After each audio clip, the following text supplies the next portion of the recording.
It's one of nature's most efficient ways to kill. Once injected into the bloodstream, it can damage nerves and flesh in minutes and trigger searing pain in seconds. This is venom, a virulent biological toxin and the weapon of choice for thousands of species. But which one is most deadly to man? Of those creatures armed with this lethal cocktail, which is more likely to kill you? Among the world's venomous creatures, there are those whose reputations are infamous, but there are many less well-known killers out there. Everything from mollusks to fish may be armed with onboard biological weapons that are 100% natural and in many cases deadly. But when it comes to human beings, there's always been a great deal of debate as to which of these creatures presents the greatest threat. It has inspired one man to come up with a pioneering new system for ranking the world's most dangerous venoms. Dr. Jamie Seymour is a venom biologist at James Cook University in Queensland, Australia. We want to take the terrestrial snakes, we want to take the marine snakes, we want to take the marine animals, we want to take the whole lot, bring them all together and test that venom drop for drop. And then we want to put in things like how aggressive the animals are and what their population distribution is. This ranking system allows Jamie Seymour to understand the different threats posed by venomous creatures and ultimately to identify measures for minimizing the risks. It consists of 5 categories. The first is opportunity, or how likely is it that the creature will have the chance to bite. Those venomous creatures living in heavily populated areas will score far higher. Next comes aggression. We're more likely to become victims of aggressive rather than shy species. Then there's the injection mechanism. How well does the animal deliver its venom? Related to this is quantity, in short, the amount of venom delivered in a single bite or sting. Last, but not least, is potency. Just how toxic is the venom, drop for deadly drop. Considering these 5 factors together is a brand new approach. And that allows us to compare, for the first time ever, all these venomous animals and come up with what is the most lethal animal to humans.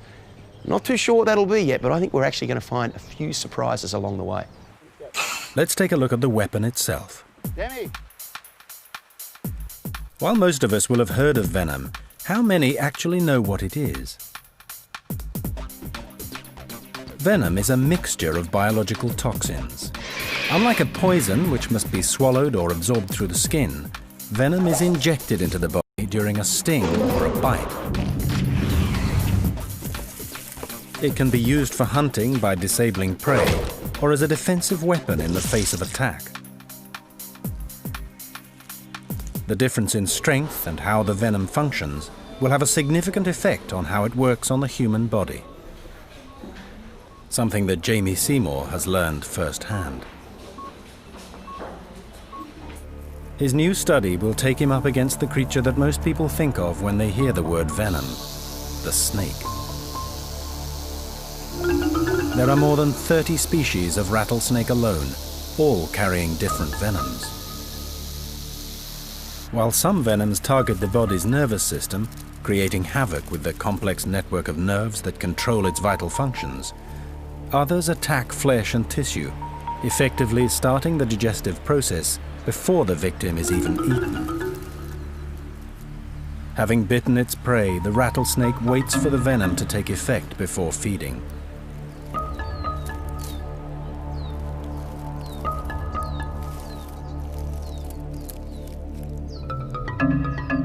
Someone who has handled plenty of these creatures over the years is Jules Sylvester. Good place. He's been helping movie makers to get their dangerous animal footage for many years. And he's taking Jamie to find North America's most dangerous rattlesnakes and get a venom sample for future testing. But in this rugged terrain, This medium-sized rattler is extremely difficult to spot if you don't know what to look for. You can be standing right on top of a metre-long Mojave and still not see it. So Jamie Seymour has taken the precaution of wearing bite-proof Kevlar leg protectors.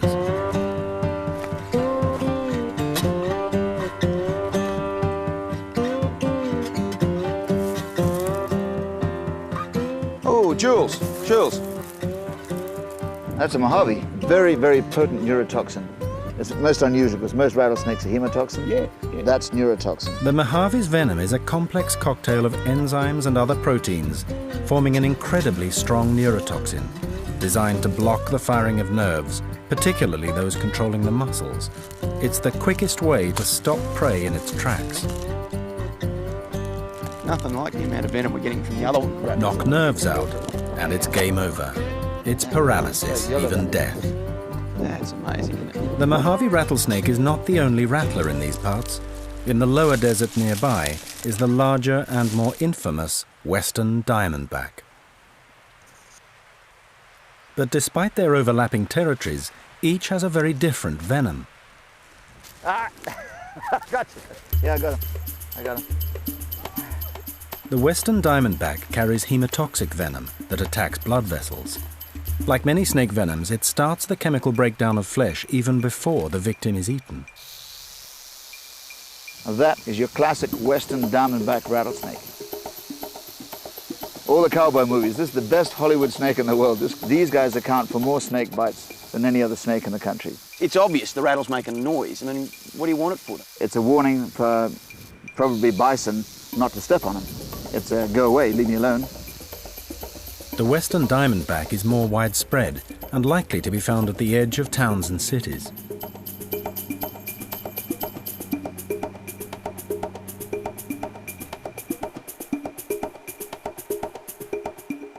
Another American rattler has adapted to a rather different habitat. The southern Pacific rattlesnake prefers the green coastal climate of the Hollywood Hills. The southern Pacific rattlesnake is the only one that's venomous in the LA area. Even though we've got thick bush here, we're 1 hour from Hollywood. Previously categorized as a B grade or low risk, this species is now emerging as a major threat to people living in the Los Angeles basin. As specialist snakebite physician Dr. Sean Bush knows only too well. Mostly we see southern Pacific rattlesnake bites because those snakes live where the people like to live. That is, along the coastline and up in the mountains. These snakes often stray into people's driveways and backyards, and though it may be tempting to try and remove them, it is always best to exercise caution and call for help, as this man discovered the hard way. Took things into my own hands and made a big mistake. And within an hour or two, my hand was blown up like a balloon. This hospital is used to treating several snake bites a day, and when Dr. Bush received a phone call to let him know his own child had been bitten, he feared the worst.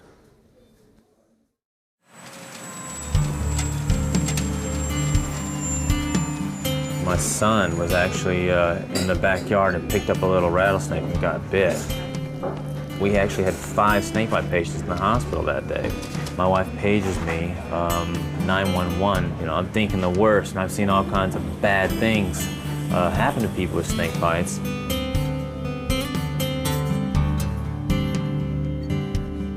Fortunately, he did well. His hand's just a little bruised right now. He has a little trepidation around snakes now, which maybe he should. Are you gonna touch it? I'm not gonna touch it again. Bye-bye, snake. Bye-bye. Bye, snake. Bye, snake. With its telltale menacing sound, the rattlesnake is in fact one of the easiest venomous snakes to avoid. The rattle is a benign early warning system, a device for making sure that anything that comes near is made aware of its presence. It's away. Come on, big boy. Look at that. Isn't that nice? A venomous snake stores its venom in glands just behind the eye, where it can rapidly supply venom to the injection mechanism, either hypodermic like fangs or finely grooved teeth. The fangs of rattlesnakes are hinged, rotating down into a stabbing position just before a strike. So how do the rattlesnakes we've seen so far score against Dr. Seymour's ranking system? One is particularly dangerous to man. It's the notorious western diamondback. Because this rattler is now commonly seen around southern US towns, it has more opportunity to strike at people, which, given its bold, aggressive nature, it frequently does. Its large hinged fangs penetrate deeply into its victim to deliver its venom. And though not as potent as that of other rattlers, it can deliver enough venom to be potentially fatal if a bite goes untreated. The western diamondback is responsible for the most bites and deaths by any reptile in the United States. Next, we head 12,000 kilometers away to Africa, where we discover a snake whose fangs dwarf those of any rattlesnake. Much of Africa's west and central regions are still covered by thick forest. It's here, along the forest's edges, that we find a snake with a particularly dreadful reputation. When it comes to death by lethal injection, the Gaboon viper really can deliver. This solid-bodied, 1.5 meter but slow-moving snake is a superbly camouflaged ambush predator. It's so well disguised that it's nearly impossible to see it, even when you know it's there. Through its 5.5 centimeter fangs, the longest of any snake, it injects the largest quantity of venom in the snake world. This is thankfully not an aggressive species, preferring to retreat rather than attack if approached.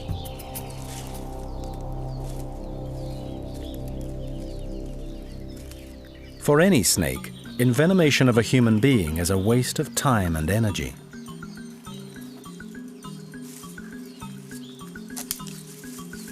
A snake who's injected valuable venom into a human victim may have less chance of hunting prey or defending itself from attack until it has replenished its toxic supplies. And there are plenty of animals that will attack even the most venomous species of snake, like the mongoose. And in Mozambique, they face a snake that can deliver its venom long distance.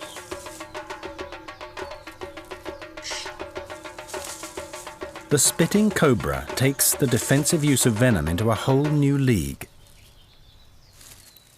squirting venom with astonishing accuracy. Muscular contractions squeeze venom through the fangs, spraying it up to 3 meters at the eyes of any aggressor, causing irritation and blurry vision. But there's another African snake more deadly than the cobra, the highly confrontational saw-scaled viper. With its subtle signature sound, it inhabits a vast natural range which stretches from North Africa across the Middle East and into Asia, to include areas of mass human population, well over 1 billion people in all. Giving this aggressive serpent plenty of opportunity to bite. Professor Julian White is a medical expert in diagnosing snake bites. 10% approximately of acute hospital beds in Nigeria are occupied by snakebite patients, and the overwhelming proportion of those are saw-scale viper bites. Its huge range and the fact that victims are often a long way from proper medical treatment ensure this is a serious bite risk species. So, while the Gaboon viper has the most formidable set of fangs and is physically the more intimidating, it is actually the smaller saw-scaled viper that is the greatest threat to people living in its territory. This deadly predator gets plenty of opportunity to strike. And unfortunately, it is also extremely bad-tempered and is often known to attack humans. Despite its small size, it has an impressive set of folding fangs which can inject a fatal dose of moderately toxic venom. All in all, it kills thousands of people every year. 7,000 kilometers away in Asia, we find several other contenders for the world's worst venom, While most people try to avoid close contact with venomous snakes, here there are some who court danger on a daily basis. Sacred among Buddhists and Hindus, the Asiatic cobra is a confident species and will bite if alarmed. The Asiatic cobra is also a bit of a show-off, and its threat posture has become an iconic symbol of Asia. Coming face to face with these snakes, Thai snake charmers uphold a tradition that goes back thousands of years. If any snake had an opportunity to bite handed to it on a plate, it would be this one. 2 charmers in this village alone have been bitten recently. But the Asiatic cobra is dwarfed by a gigantic relative, the longest of all venomous snakes, the king cobra.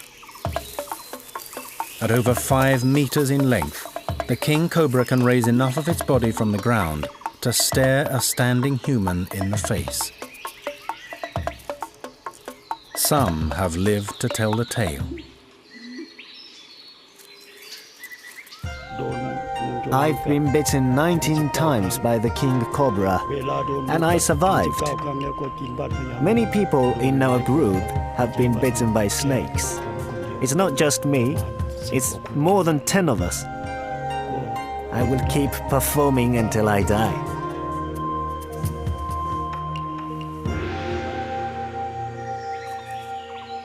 Many of the charmers who work with king cobras believe they have a high level of intelligence, and it's possible the reptilian performers only deliver dry warning bites, injecting minimal venom. In the wild, they mostly save their huge venom capacity for their favorite prey, other snakes. However, this part of Asia does have a problem with another more irritable snake, the Russell's viper. Russell's viper is especially nasty throughout its range. It not only causes kidney damage, nasty bleeding effects, and in some places, particularly for instance Sri Lanka, can cause degrees of paralysis and muscle damage as well. This snake is one of the most dangerous in all of Asia. Preferring the outskirts of cities, it kills thousands every year. Why are so many people bitten by this species? There are 2 times a year when Russell's viper bites reach a peak. They coincide with the planting and harvesting of the rice fields.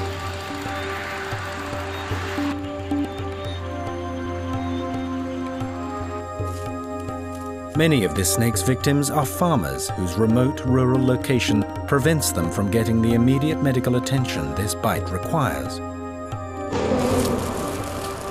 It can take days before a victim can reach hospital, long enough for the venom to do serious damage. The Russell's viper strikes at close range, and a single bite can deliver over 100 milligrams of venom.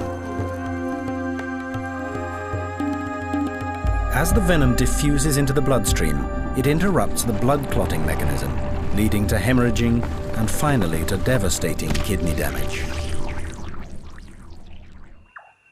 Let's consider the worst-case scenario. What do you do if you're bitten by a venomous snake? Forget sucking out the venom. That's strictly for the movies. Wherever you are in the world, a serious venomous snakebite without proper medical attention can lead to permanent injury or even death.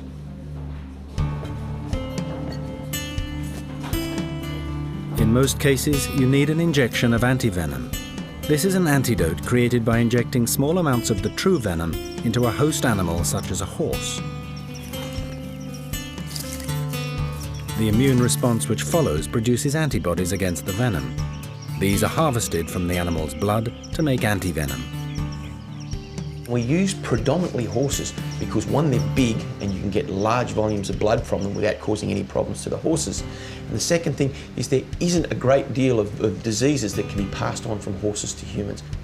What basically happens is you take the venom, you inject it into a large horse, you give it a small amount, and over time you increase the amount of venom that you give to it. What the horse does is its immune system then starts to produce antibodies. If you think it's chewing gum as being this antibody that I'm producing, and I'm the horse, so we produce the chewing gum, you have this antibody now, and what happens is the venom is a particular shape because it's going to act and lock in almost like a key into a door. Now if I can take this antibody and wrap that up, that key will no longer work. So it'll float free in the body, but it won't be able to lock on to the bits and pieces in the cells and cause death and problems for humans. While antivenoms will neutralize the toxin, they cannot reverse the process of any damage that's already done. Being monitored in hospital is often essential.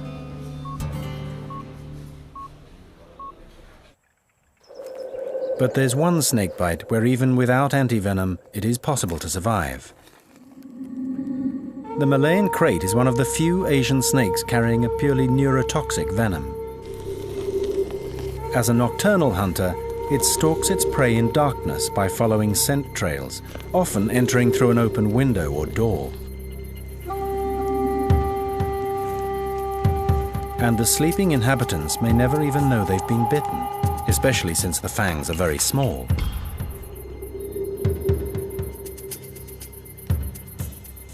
As the neurotoxin goes to work, it's only the unnerving paralysis on waking that points to a snakebite in the night.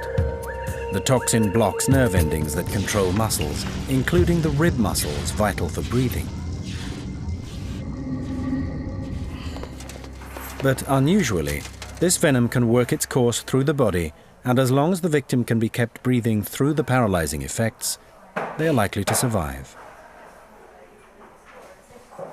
While both Russell's viper and Malaysian krait present a serious threat to Southern Asia's human population, it's the cobra that is the greatest danger here. Not the mighty king cobra, the largest venomous snake in the world, but its smaller cousin, the common cobra. And again, we turn to Jamie Seymour's new classification system. The Asiatic cobra is most commonly found on the Indian subcontinent, but its habitat extends further into southern Asia, and it shares its living space with millions of people. Its confidence also contributes to it biting up to 15,000 people every year.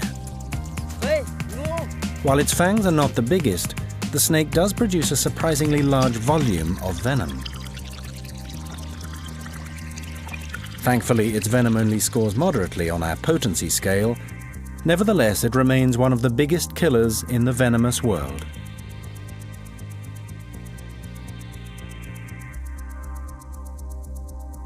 But there is one country that tops all the others put together in the venomous snake stakes. Australia. Its species of venomous snake outnumber the non-venomous ones. We've got the most venomous snakes, there's no doubt about that, all incredibly venomous. Australia is a big place with vast areas of unpopulated country. The snakes that live here are hardly pushed for space. Yet alarmingly, there are seriously venomous species that have adapted perfectly to the urban lifestyle of Australia's cities. Some eastern brown snake populations now thrive on a diet almost entirely consisting of house mice. A great pest control, perhaps, but being caught by the jaws of this mousetrap is surely worse than having a bad rodent problem, and they inject a good deal more venom than was previously thought, and like a lot of city dwellers, they're easily annoyed.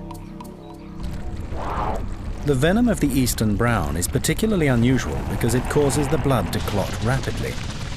However, if you survive, you may later die from hemorrhaging. But only by travelling to the remote regions of the Australian outback can we find the even more venomous and ominously named fierce snake. If that snake with that sort of venom was present in a highly populated area, I suspect you'd be dragging people out of the bush left, right and centre as they died. The fierce snake is also known as the inland taipan. It inhabits a harsh and extremely demanding environment. They specialize in hunting native desert mammals, and tracking prey down takes valuable energy, so failure is not an option. When the prey turns up, you want to make sure you grab it, you want to make sure you inject it, and you want to make sure it's going to die. So you give it a very potent venom and you give it a heap of it. But fierce by name doesn't necessarily mean fierce by nature. This snake, with the most lethal venom known for any land animal, is hardly ever seen by a human being. It hunts and lives in holes and subterranean tunnels, rarely venturing into the open. But very similar toxins to those found in the fierce snake can also be found in a snake much closer to home.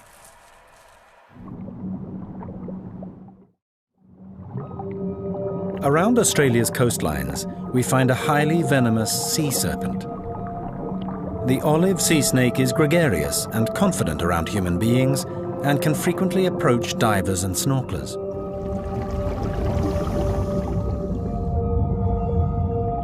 After 10 years working with them, sea snake expert Glenn Burns knows how to handle them safely. Okie dokie. Okay. You can just lift your tail up over the edge of the bank there. The male searching for females at the right time of year. Any movement he's usually attracted to, which is why a lot of divers think they're being attacked. The male will come zooming up from the bottom, basically because they don't see very well. They think it's a potential mate and they'll come zooming over to investigate. They need a powerful, fast-acting venom. If they don't disable the fish quickly, it will escape and the meal is lost.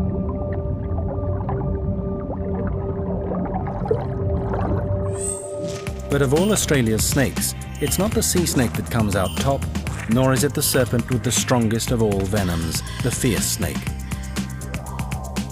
In Australia, it's the eastern brown snake, which ranks as the most dangerous to people. It is aggressive and fast-moving. Fortunately, its fangs are relatively small and it rarely manages to cut through heavy clothing.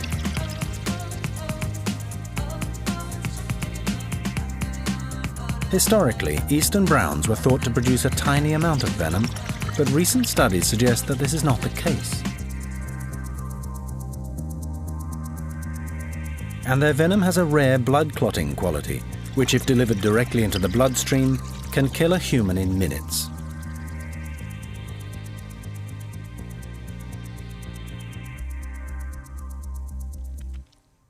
Australia does have more than its fair share of venomous creatures, and they're not all snakes.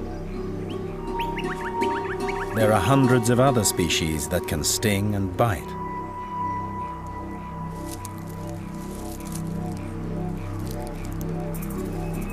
This is the Sydney funnel-web spider. As its name suggests, it lives in and around the city where it's known to have killed at least 13 people. And these are the only spiders in the world which are truly lethal. Prior to the development of antivenom, there was nothing that medicine could do to guarantee survival, even in an adult, from a major funnel-web spider bite. Both male and female spiders carry venom used for killing their insect prey, but it's the male's extra venom component that's a danger to people. The females seldom leave their underground burrows, whereas males often wander in search of females. It's the males that are the more potent to humans. Part of the reason is when you look at males, they come out of their burrows and they go foraging. The females stay within the burrows and stay put. Staying hidden helps to avoid predators, but for the times when it does venture out into the open, the spider has developed a highly potent toxin which it can use if threatened. Once you come out of your burrow, you're then exposed to predators. Your predators are liable to be marsupials and things of that nature. So you've got to have this extra component in your venom that you can use for defence. There's another venomous Australian spider that resides far beyond the city limits, the redback, and it's notorious for lurking in dark, dry places, often right under your nose. In Australia, more antivenom is used to treat redback spider bite than all other bites combined, including snake bite. It's a very common problem, with probably greater than 1,000 cases receiving antivenom every year. And this species is also well-travelled. They've a fondness for long-haul luggage, and they've found themselves 7,000 kilometres away in the port of Osaka, Japan. It arrived on the Osaka docks probably around 1994 and quickly spread, so that by 1996 there were probably maybe hundreds of thousands of redback spiders in Osaka. I found higher concentrations around the dock area than you normally see even in Australia. Back in his North Australian lab, Jamie Seymour takes a closer look at these spider venoms. And it is the Sydney funnel web that poses the greatest threat to humans, according to the 5-point scale. During the mating season, funnel web males are drawn into gardens and houses, increasing the likelihood of a human encounter. And though it might rather avoid confrontation, it will not shy away from defending itself. Despite feeding mainly on insects, its fangs are long enough to pierce human skin and deliver a small quantity of highly potent venom.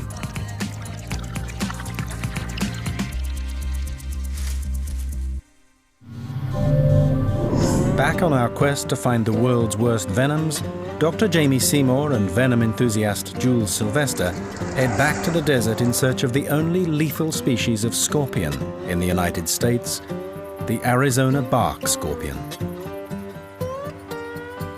While spiders and snakes deliver their venom through fangs to inject it into the bloodstream, the scorpion uses its sting in the tail. After snakebite, scorpion sting is probably the medically most significant cause of envenoming in the world. We have no idea how many people are affected, but I would suggest it's probably into the millions. Jamie Seymour is back with Jules Sylvester, this time carrying an ultraviolet light to bring out the natural fluorescence of the scorpion's hard external skeleton. This is the big one, but not the bad one. Try under that piece of bark at the top there. That's a bark scorpion. You got one. Grab him, grab him. There he is. You get one? Yep, absolutely. Here you got a bark scorpion. Look at that. Up to just 10 years ago, they were losing about 800 people in Mexico just because of this. Seriously, and with the advent of the antivenom, that's fixed that. Improved it a lot.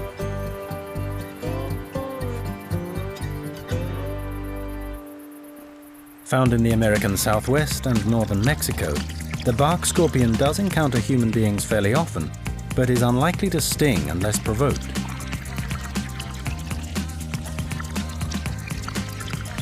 Being small in stature, it has a relatively modest stinger delivering small quantities of venom. But compensating for its lack of size, its venom is relatively potent, and prior to the development of proper antivenoms, it was a much feared killer. It's back in Africa that we find two other particularly notorious scorpions. This is the powerfully built fat-tailed scorpion. It grows up to 10 centimeters in length. Though its sting is designed to immobilize insects, it can have an equally potent effect on a child, although this species rarely ever injects enough venom to kill a healthy adult.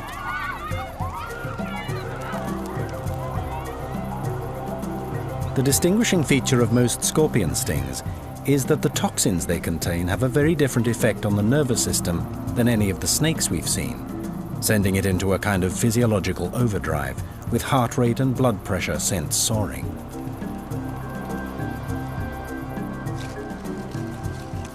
Another African scorpion is a wolf in sheep's clothing.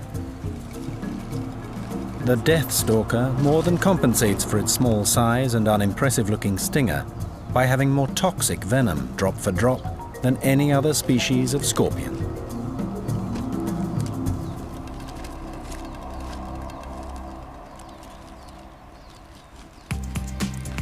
Jamie Seymour's scale highlights why it is so deadly. Opportunity to strike is high. It's the cause of many stings throughout the Middle East and North Africa where it lurks. For aggression, it also ranks highly. They can be very volatile. it has a highly effective stinger that easily penetrates human skin. Scorpions restrict the tiny amounts of precious venom they administer with every sting, which is fortunate because the deathstalker has extremely potent venom which can cause heart and respiratory failure if injected into a person's bloodstream. For our final group of venomous creatures, we return to Australia, but this time we're underwater. Everything Jamie Seymour needs for this category is right on his own doorstep. Australian waters contain many species of dangerous marine stingers and biters, but sometimes it's not the venom which delivers the lethal blow. And he was present on a particularly fateful day. When Steve Irwin was stung with a stingray, I was on board and had been for a couple of days with Steve. And what appears to have happened is Steve swum over the back of the stingray.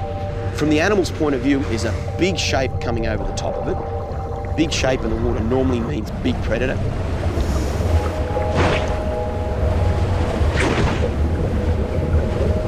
It was not the stingray's venom that actually killed Irwin. It was the puncture wound from the ray's spine. It's not unusual to see, certainly in tiger sharks and other big sharks, these holes or these gaping wounds around sort of the middle of the shark or down through the gills. Think of this as really a sharp knife. So if that's embedded through your chest and ends up, unfortunately, somewhere like your heart, it's not the venom that does the damage for humans, it's more the physical damage from these big spines. There are other marine creatures here that are lethal to human beings. This is the blue-ringed octopus. And this is Dr. Mark Norman. He's an octopus expert at Museum Victoria. These octopuses are equipped with a really good warning system, and it's using brilliant blue rings to flash like police lights to say, I am really deadly, and if you come too close, I'll bite you. The venom it carries consists of a highly specialized protein called a tetrodotoxin. It has evolved to paralyze prey, like crabs, quickly. The venom is supplied to the razor-sharp parrot-like beak from large venom glands deep inside the octopus's body, immobilizing its prey. And they have an equally disastrous effect on the human body. In situations where people have died from the bites of these octopuses, they've been handling them and they've bitten with this very powerful saliva going into their bloodstream, and within 3 minutes they're paralysed and they suffocate to death. And in one case in the 1950s, 2 divers had one, they threw them to each other on the beach, and the more they threw the octopus, the brighter the blue rings got. And then the guy put the octopus on his shoulder and said, I'll take it up the car park and show the missus. And while he's walking up the car park, it's bitten straight into his jugular, and he was dead within 2 minutes.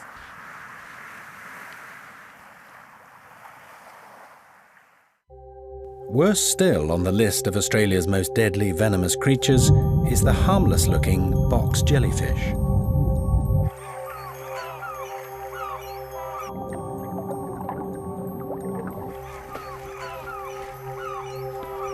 Each tentacle is armed with millions of minute spring-loaded stinging capsules.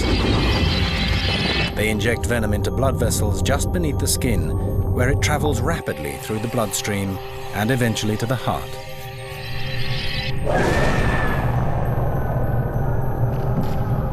And unfortunately, it inhabits inshore waters, the kind frequented by swimmers.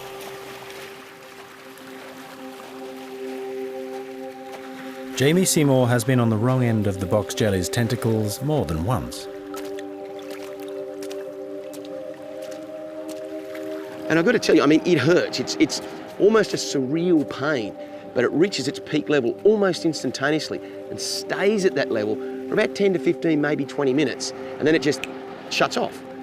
To protect swimmers from the box jellyfish, special nets at the most popular beaches keep them well apart. You see these stinger nets all over the place, and they do a wonderful job. We've never had a fatality or a near fatality sting inside the nets. You swim outside the net. It's not a matter of if you get stung, it's when you get stung, and it's really playing with your life. But the nets, which do a good job of keeping the deadly box jellyfish out, are no barrier against another member of the jellyfish family, one of the smallest killers in the ocean. Along coastlines and reefs from Australia to Southeast Asia is the minuscule irukandji jellyfish. We started getting jellyfish stings of some sort from inside nets. They weren't big box jellyfish stings, they were distinctly different. They were showing distinctly different symptoms. Often no larger than a pea, no normal stinger mesh can keep out the tiny irukandji jellyfish.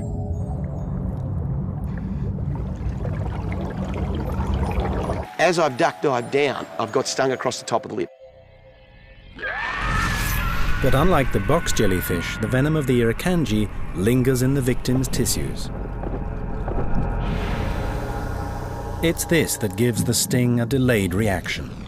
Seymour suspects that it's only when the toxins reach the body's lymph glands that the painful effects kick in. I had severe stomach cramps, pins and needles through the lower joints of my legs like you would not believe.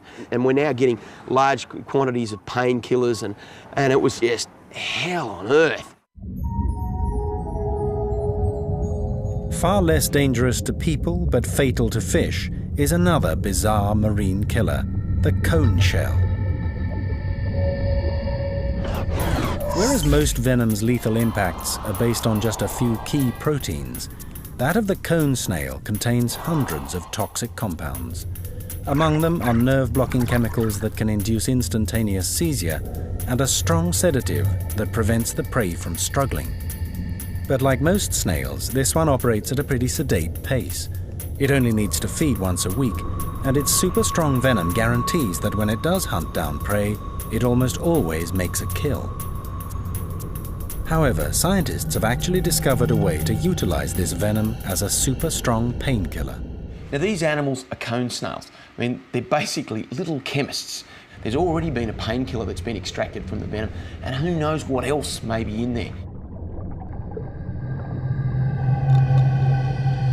Scientists are now beginning to explore the possibilities of using its natural properties to treat serious diseases of the human body. As research continues into the medicinal potential of venom, in the natural world it's still a formidable weapon. And in the ocean, the deadliest of all venomous creatures is the box jellyfish. It inhabits waters surrounding many popular beaches where stinger nets are deployed to keep bathers safe. It is not an aggressive creature and won't deliberately attack a human being, but nor is it likely to get out of the way. When fully grown, it has over 120 meters of tentacles, armed with millions of tiny stinging capsules, making it highly effective at injecting its venom. The amount delivered depends on how severe the contact with its highly armed tentacles. And it gets worse. The venom it delivers may well be the fastest acting and drop for drop one of the deadliest known against people. In severe cases, death can occur in just 2 minutes before any chance of medical help. Of all the creatures we've seen in action, from the rattlesnakes of the United States and the venomous spiders of eastern Australia to octopus and jellyfish, which one is responsible for the greatest number of human fatalities? According to Dr. Seymour's ranking system, we can focus on 3 final contenders for the title. From the reptile world, it's the feisty, saw-scaled viper, which narrowly edges out the common Asian cobra and Russell's viper to be the world's most dangerous serpent. Among the spiders and scorpions, it's the death stalker that tops the lethal list, and from the marine contenders, it's the ghostly box jellyfish.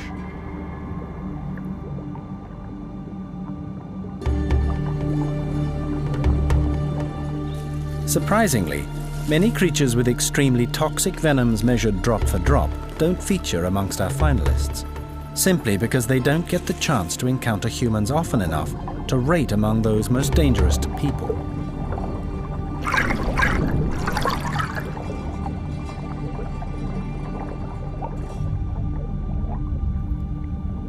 But there is one merchant of venom that narrowly defeats all the others in the danger it poses.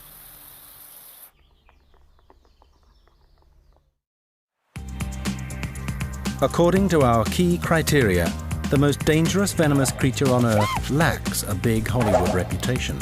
In fact, few of us will have heard of it until now. The saw-scaled viper. You find it through North Africa, Asia, and the Middle East.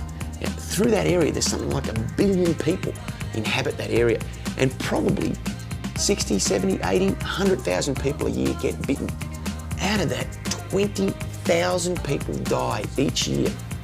Its lethal credentials include a highly potent venom, but what really sends the fatality rates soaring sky high is a unique combination of this snake's aggression and proximity to people, making rapid and efficient medical treatment crucial for survival. Now, it's not because this animal has such a lethal venom that people are bitten and die instantaneously. It's predominantly because they can't get to medical help quickly enough, or they don't have good antivenom. Reducing the human death rate from venomous bites and stings means making sure that more people in bite risk zones can get fast and effective treatment. And there is another crucial factor in determining the toxicity of any venom. Among the creatures we've already seen, there are extremely variable reactions to their bites and stings.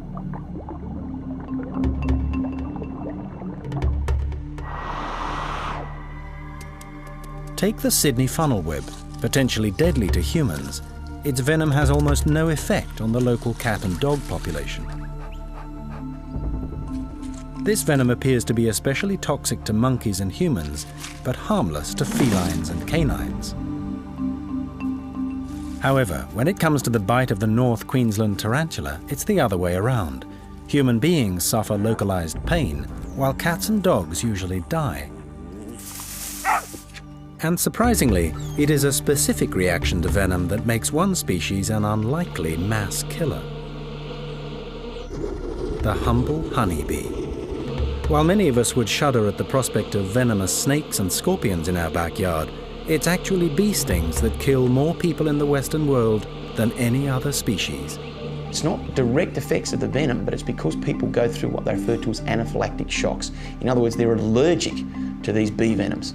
Things happen like the muscles around your neck swell up and you stop breathing, and that's what kills.